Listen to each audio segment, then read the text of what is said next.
trip okay? Yeah, they got in yesterday.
Heavenly Father, we're so thankful for this beautiful morning you blessed us with.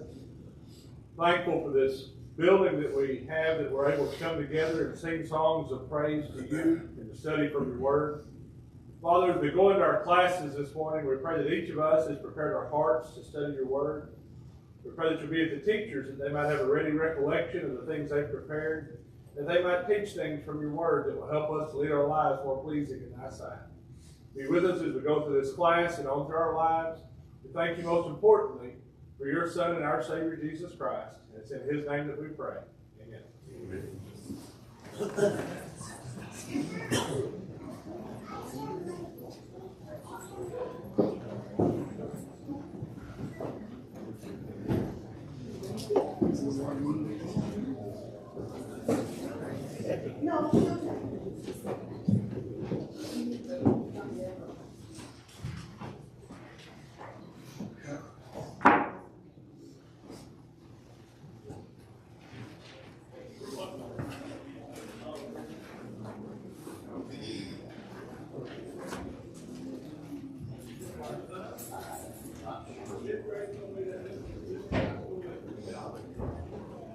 Fifth grade. And nobody? Look, did I get you in here with me? Good to be here. Good morning. Good morning.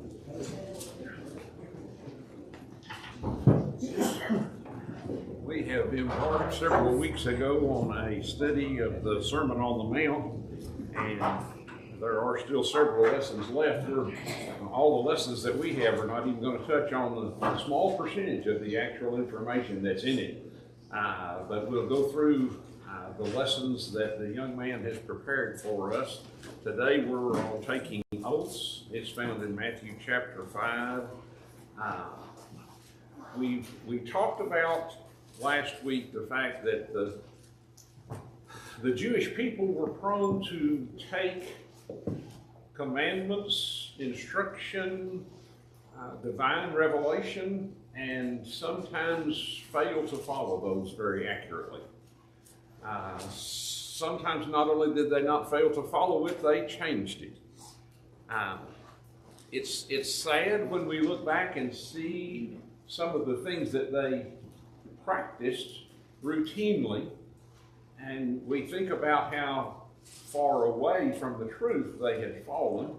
And from our perspective at least, we look at it and say, what was wrong with those people? Why could they not understand what God had clearly said and clearly outlined, and sometimes in several different ways, that he expected them to do and how he expected them to behave? Sadly, and we talked about this also, if we look at mankind today, you can look around, and Stephenville's not a very big community, but you can look around Stephenville and find a number of examples where we, as residents of Stephenville, and we're not anywhere, I don't think we're any different than people all over the state or all over the nation or all over the world for that matter, we tend to do the same thing. We want to make things easier. We want to make things, in our opinion, better. We want to make things the way we want them to go so we get the reaction or the outcome that we look for rather than what God intended. And so we judge the Jews pretty harshly sometimes. And if they were looking at us today and could look forward and see some of the things that are going on in the world today, they might judge us pretty harshly too. Because they would know that some of the things going on today are not correct based on what we have learned and what we have been given by revelation, what we're supposed to do. Apparently, in this culture, it was common practice for people to try to mislead other people. Is that a nice way to say that? And they would use phrases and terminology and words to try to reinforce what they were trying to make them believe. I call it trying to give myself credibility, because I want you to believe what I'm telling you, and I want you to accept the fact that I'm being honest with you. I'm not pulling your leg. I want you to understand this to be fact, whether it actually is or not. And they had almost perfected the art of swearing and taking of oaths to the point that they could swear nearly anything to you, but they had divided it into categories, and if it didn't fall into a certain category, they could tell you anything they wanted to and had no remorse or no conscience or no guilt for doing that. Jesus is trying to address that, and one of the categories that they avoided was if you used God in your oath, in your promise, in your statement, it was binding. It was, in fact, truth. And if you used God's name in that, it was something that the other people could depend on. So they used various ways to avoid saying that. Well, we're going to swear by heaven. Well, that's close to God, isn't it? It's his residence, but we didn't use his name. We didn't actually say that one word that made it binding. So they intentionally, obviously, made efforts to deceive each other. They made efforts to make people believe that the things they were saying weren't true. They were true when they weren't true. When we deal with people today, how many times have you had someone come up to you and tell you, well, I'm a Christian, I'm going to deal with you fairly and honestly? What does that automatically do? To me, it throws up a red flag because, okay, you're trying to convince me of something that your actions may not bear out. I'm an honest man. I will tell you the truth. Well, are you? Have you proven that to me? And this is the same society that they were living in, the same problems that they dealt with, the same issues that they dealt with. We talked about last week the categories of swearing and the categories of oaths that they took. And apparently an oath was not worth very much in that day and time, sadly. In verse 33 through 37, and I want to read that, Matthew chapter 5, 33 through 37. Again, you heard that it was said to those of God, you shall not swear falsely, but shall perform your oaths to the Lord. But I say to you, do not swear at all, neither by heaven, for it is God's throne, nor by the earth, for it is his footstool, nor by Jerusalem, for it is the city of the great King. Nor shall you swear by your head, because you cannot make one hair white or black. But, verse 37, but let your yes be yes, your no, no, for whatever is more than these is from the evil one. Now, Jesus is trying to address all of these problems, and he's probably a lot more concise and a lot more accurate than I would ever be. But he's trying to make them understand he knows their practices. He understands the problems and the things that they're doing and the issues that arise from the things that they're doing. He says, you don't swear by this, and beginning in question number 6, that's where we were last week. he said, don't swear by heaven. Why did he tell them not to swear by heaven? Because it's God's throne. Where does God reside? That's his home. We don't swear by that. And then why do we not swear by the earth? For it's God's footstool. Or why do we not swear by Jerusalem? Well, that's God's city, the city of the great king. That's God. What do all these things have in common? Think about heaven and earth and Jerusalem and everything in the earth. What do they have in common? They're all God's possessions. Who owns all of these things? We want to believe we own 113 Ben Hogan down there. I don't really. Everything that I have is a gift from who? It all came from God. It doesn't matter what it is, whether it's my house or my car or whatever. It's all actually his. So if I swear by something that's his, how do I differentiate between swearing on that or with that from him? That's what Jesus is trying to make them see. It's what he's trying to make them understand. You can't take these things individually and separate them, because they're all part of God's possession. They're all part of who he is and what he is and what he has. The last one is you can't swear by your head. And in his day and time, these things were correct. Can you make one hair white or one hair black? We can't. Now today we can change that. But honestly, have we really changed it, or is it just the outward appearance of it? We make it look a different color, but have we actually changed it? No, not really. Whenever that washes off or wears off or go away, have we done anything? Have we actually controlled anything? Can we put hair back on our head? No, can't do that once it comes out. These things are all beyond our control, aren't they?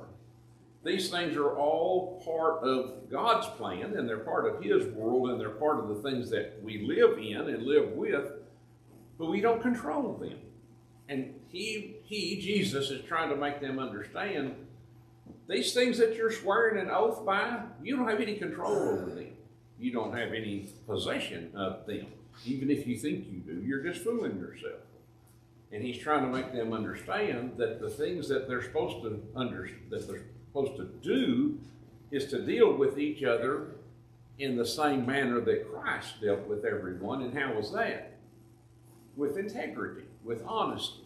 He wanted them to understand, and his last verse, I think, enumerates that very clearly. In Matthew chapter 23, Andy... I have a comment, if you don't mind. Okay. I was having trouble kind of understanding this, I guess, and it came to me, this helped me to understand a little bit, but I thought about our modern day loans that we take. So we sign a loan agreement on a vehicle. We tell the bank, hey, we're going to pay this back. So if not, you can come take my vehicle. And so we almost promise on that vehicle. It's got to be something that's in our control almost, or like a pawn shop. We're going to take some money, but you keep this, and if I don't pay this back, you get to keep that. But what they were doing is almost like I'd say, well, I promise on Alan's house that I'm going to pay this money back. Well, I don't have any control over Alan's house. I can't give that to you or anything else. And so they were just making up things that they didn't have any control over, which I think what Jesus' point is that these are God's, and then even if you're promising on yourself, you don't control your head, your hair, or anything else. So something to help me understand a little bit. And that's a much better explanation, and it's accurate, because all of these things that you promise, you should have control over, shouldn't you? Do I control the heaven or the earth or Jerusalem or the hair on my head? No, I don't. These are things that I see, I may live in, I may drive. Those things that I can control, I can make promises on. I can make agreements with. Maybe that's a way to say it. But the things that I don't own, the things that I don't control, I can't do those things. That's what he's trying to make them understand. They don't own heaven or they don't own earth. Those are possessions of God. Those are the things that He controls. And He makes promises and fulfills those promises because of His control and His ownership of those things. Would you read Matthew 23, 16 through 22, please, sir? Woe to you, blind guides, who say, if anyone swears by the temple, it is nothing, but if anyone swears by the gold of the temple, he is bound by his oath. You blind fools, for which is greater, the gold or the temple that has made the gold sacred? And you say, if anyone swears by the altar, it is nothing, but if anyone swears by the gift that is on the altar, he is bound by his oath. You blind men, for which is greater, the gift or the altar that makes the gift sacred? So whoever swears by the altar swears by it and everything on it. And whoever swears by the temple swears by it and by him who dwells in it. And whoever swears by heaven swears by the throne of God and by him who sits upon it. This kind of fits with what you said, because they're trying to split hairs here, aren't they? Because there's a gift on the altar, and I can swear by that, but I can't swear by the altar, or vice versa. Well, what's the difference? How do you separate those things? He calls them hypocrites. They're trying to split hairs to justify what they want to say and what they want to do, and to try to emphasize to somebody that what I'm telling you is honest and what I'm telling you is true. I can swear by this, but I can't swear by that, but I can swear by this. But this is forbidden. And they had such an intricate set of rules and regulations and requirements. I honestly don't know how they kept up with it all. But what was the intention of all of it? If you boil it all down, and you can swear by this, but you can't swear by that, or if you swear by this, it's binding, but this is not, what's the intention of that? Just not keeping their word. Trying to find a way to not have to keep the word. To me, it's just a way to be deceitful, isn't it? You're trying to avoid whatever you've promised or whatever you're telling them, whether it's correct or not, but you're just trying to be deceitful with them. You're trying to determine a way to make them believe you, whether you're telling the truth or not. Yes, sir? It seems like that what they're trying to do, the Pharisees were really big on keeping the law. And if they tithe right down to the herbs in their garden. So they had to keep the law. What they're trying to do here is find a loophole to keep the law while they sin. Commit a sin, but not be sinning. So if they swear by this and tell a lie, then it's not a sin. But if they swear by this and tell that, then they've sinned. They've committed a sin. So they're trying to redefine what sin really is and get by with it. And they're redefining sin, but they're redefining truth, aren't they? Because the lie they told over here is not a lie, because I didn't swear by this, but it is a lie if it's not true. Any untruth is a lie. Doesn't matter what you swear by or don't swear by. And that's the problem, and that's the thing they're trying to avoid, is being honest with each other. And it's interesting, a friend of mine is an attorney, and he told me one time one of his friends called him loophole. And I said, okay, where did that come from? He said, what's an attorney's job? It's to find a loophole. And when you said that, I thought, yeah, that's exactly what they're trying to do.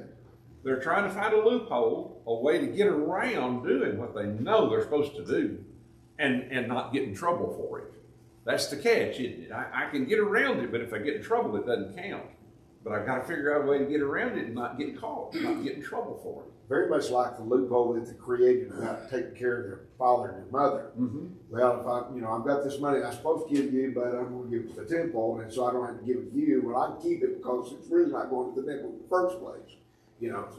Just you're right, loophole Larry.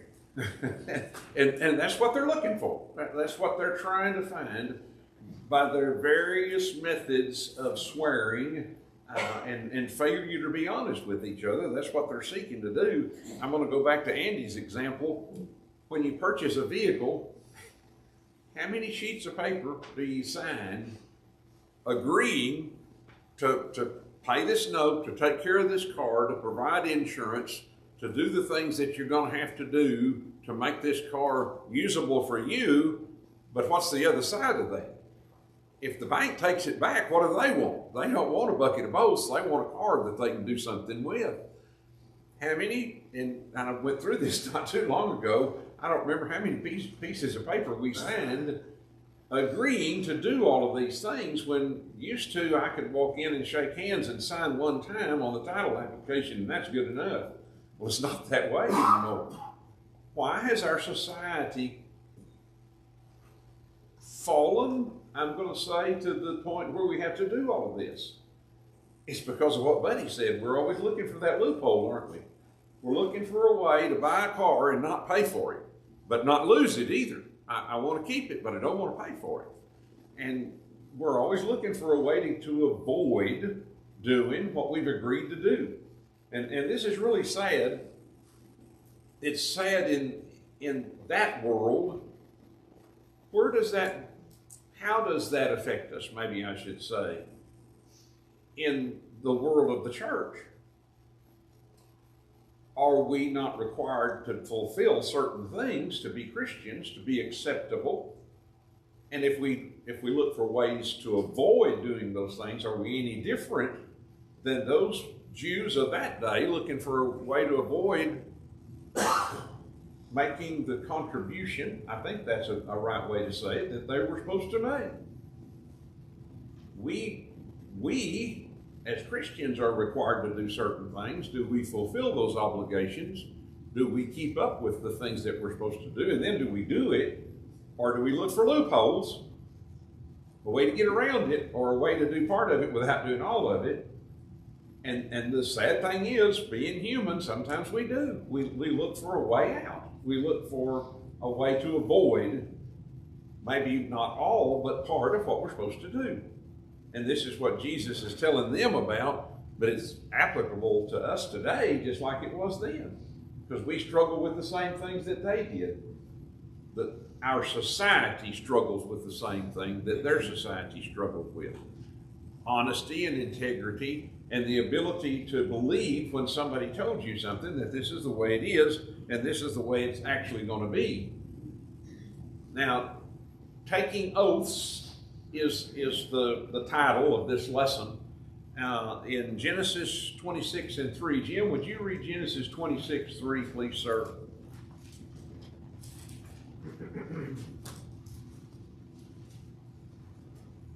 Getting there. Genesis 26:3. Dwell in this land, and I will be with you and bless you. For to you and your descendants I will give all these lands, and I will perform the oath which I swore to Abraham your father. And what was the oath? And was it really an oath that he gave to Abraham? And that's the question. What did God actually say in Genesis 17? What did he make with Abraham in Genesis 17? A covenant. Now, what is a covenant, Ken?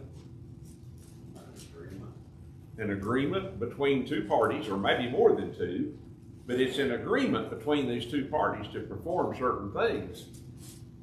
What did he promise to Abraham when he made that covenant with him? Land, descendants. He promised him the land of Canaan, promised him that his descendants would be as numerous as what? The sand on the beach. He promised him that from him kings would come. And he promised him maybe the greatest blessing of all. Who's going to be blessed by him? The whole world. The whole world will be blessed through his descendants. Now, God made this oath. He made a covenant with him. And he did all of these things to Abraham because Abraham was who he chose. And Abraham was a faithful servant. Abraham did what he was told to do. Was Abraham perfect? He had his own faults, didn't he? And yet, were all these blessings that he promised him fulfilled? They absolutely were. Now,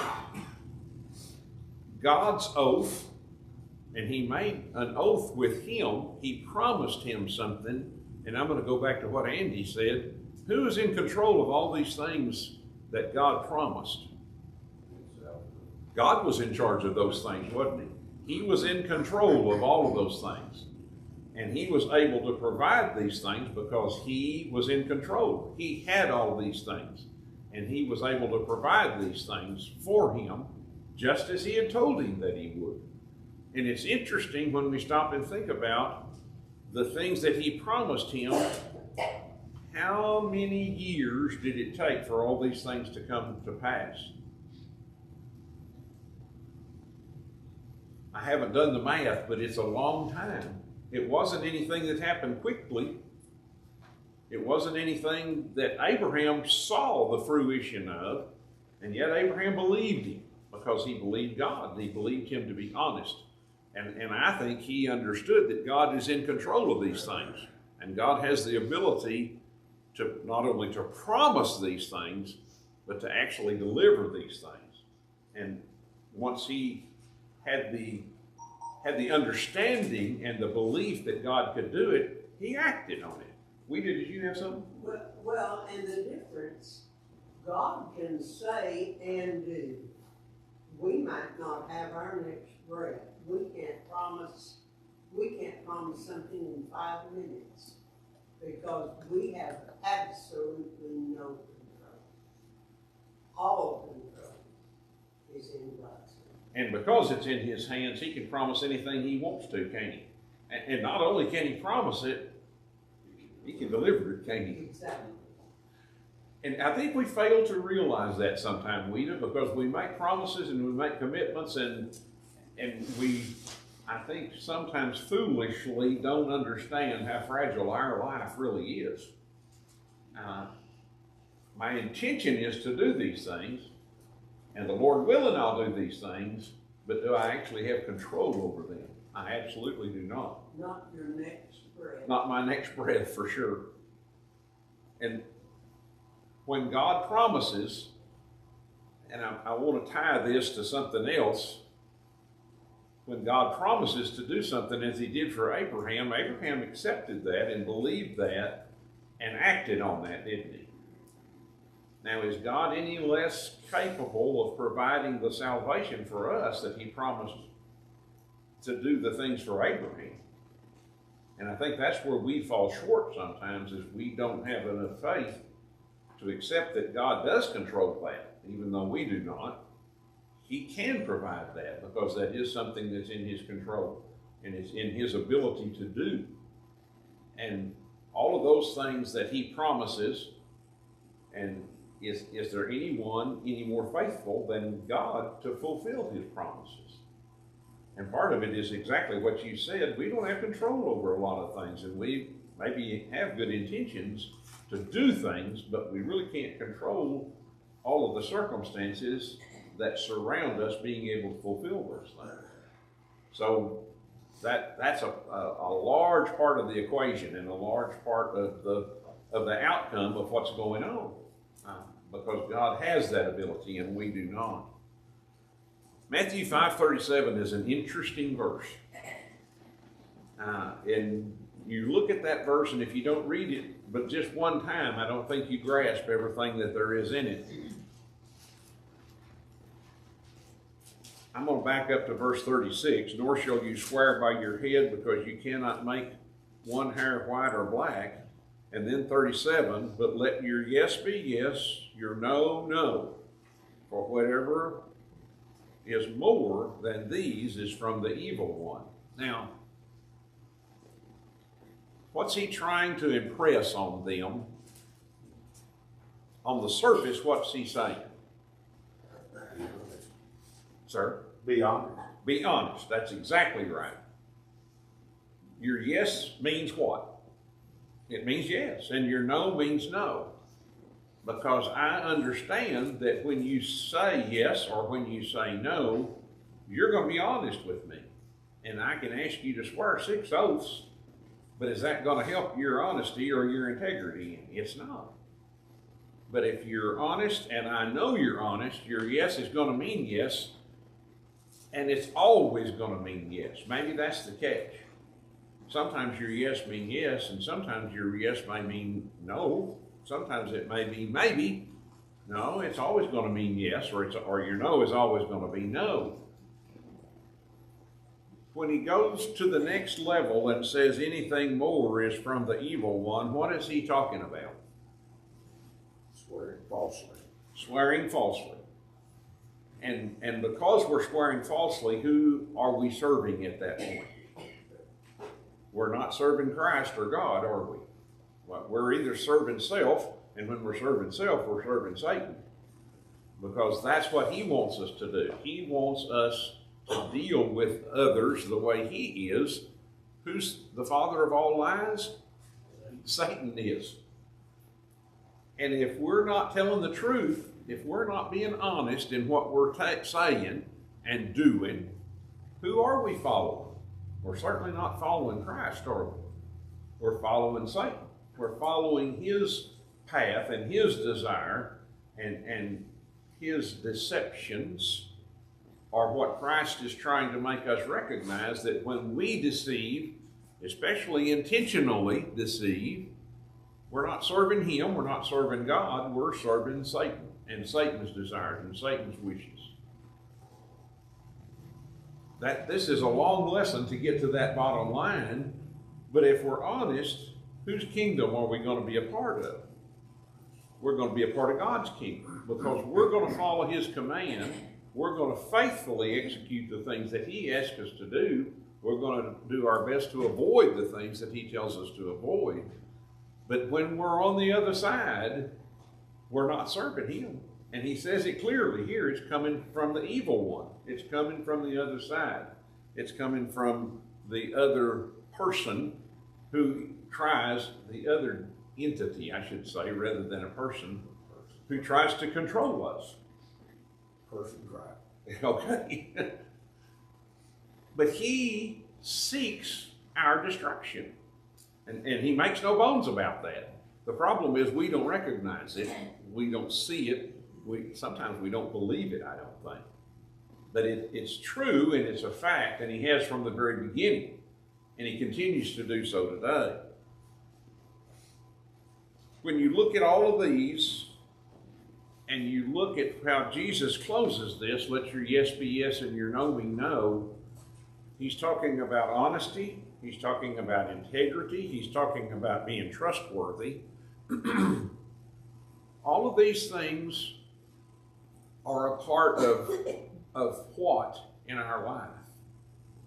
When you stop and think about this, and I'm probably going out in left field a little too far, but is this not a part of our reaction and interactions with other people? Do I try to deceive God? Sometimes. Is God deceived? Certainly not. He always knows the truth, and he always knows the facts. Do we try to deceive others, though, to make them think something that's not right or that's not accurate, or maybe to make them think something that we want them to think because it's going to be beneficial for us rather than beneficial for them? And he goes through all of this, and then he says, you have to be honest, you have to have integrity, you have to be trustworthy. You're not looking for the loophole all the time.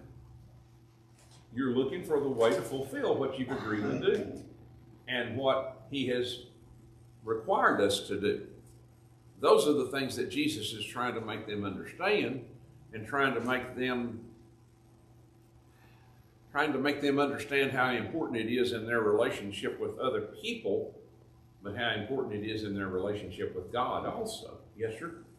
You know, all of these qualities that we've been talking about are Christ's way of illustrating the point about us being light. Let people see our good works. And in regards to, this honesty, in these verses he says, don't put on a show of honesty, be honest. Don't try to make people think that you're honest. Well, all these oaths, you know, but be honest. Let them see true integrity and honesty in your life, in all that you say and all that you do. Don't try to cover it up. I think it's kind of the idea, because, you know, we're, as God's people, we're to demonstrate the righteousness of Christ in our living. And we can't do that if we're being sinful, but we're trying to cover up our sin. We may fool some people, but we can't fool everybody. Most certainly can't fool God. Which is more powerful, my words or my actions?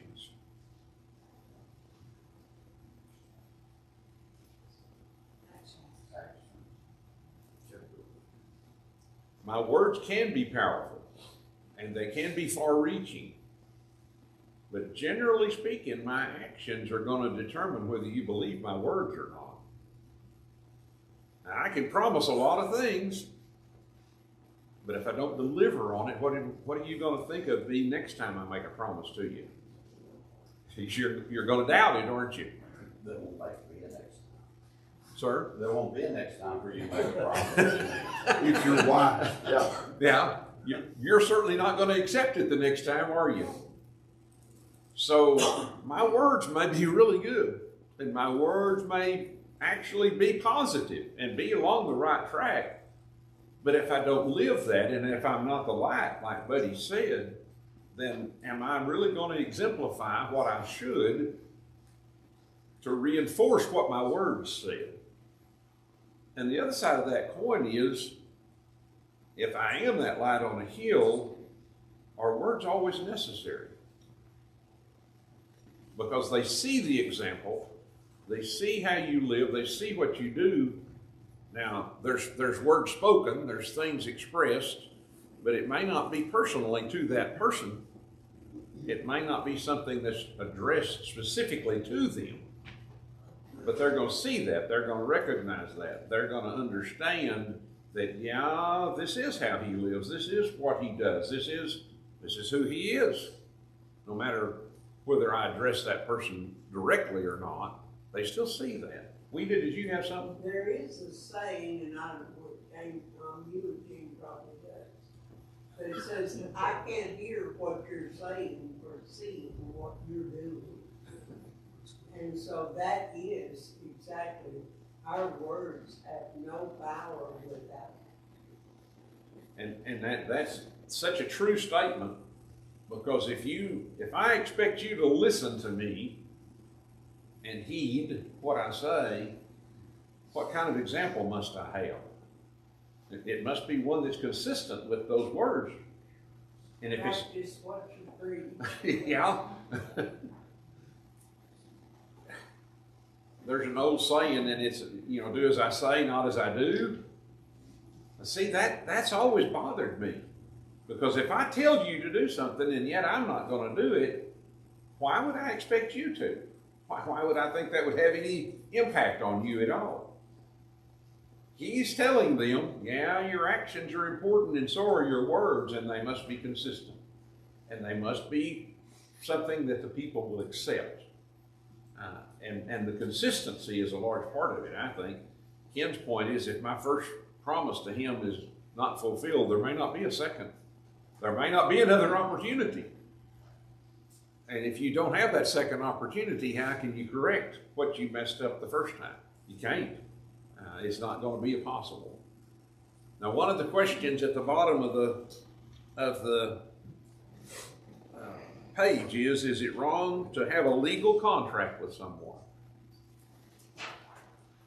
Now, we're talking about oaths, and we're talking about honesty, and we're talking about integrity. Is it wrong for us as Christians to require or to participate in a legal binding contract with someone? If it is, everybody that owns the house will have to pay. Wrong. Buy a house or land or a car or a whole lot of other things.